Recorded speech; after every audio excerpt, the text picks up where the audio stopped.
The purpose of the military is to start wars and change governments. It's not to sort of deter conflict.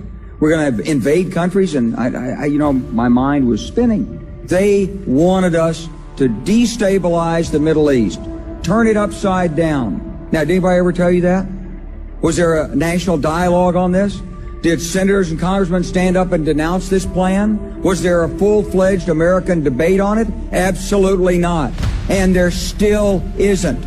I was leaving the Pentagon, and an officer from the Joint Staff called me into his office and said, I want you to know, he said, sir, we're going to attack Iraq.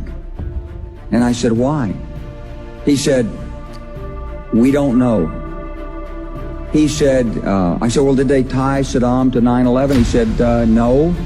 And then I came back to the Pentagon about 6 weeks later. I saw the same officer. I said, why haven't we attacked Iraq? We still going to attack Iraq? He said, oh, sir. He says, it's worse than that. He said,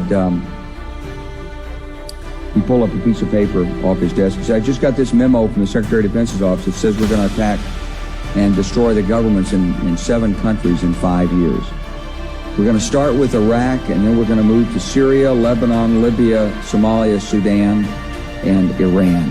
It was a pretty stunning thing. I mean, the purpose of the military is to start wars and change governments. It's not to sort of deter conflict. We're going to invade countries, and my mind was spinning.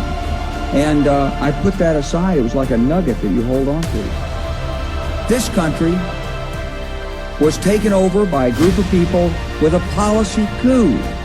Wolfowitz and Cheney and Rumsfeld, and you could name a half dozen other collaborators from the Project for a New American Century. They wanted us to destabilize the Middle East, turn it upside down, make it under our control.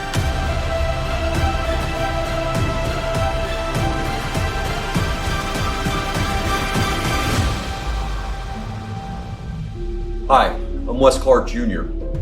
My father is General Wesley Clark, and he ran for president. I'm not a very important person myself, but because of my relationship with my dad, I got targeted.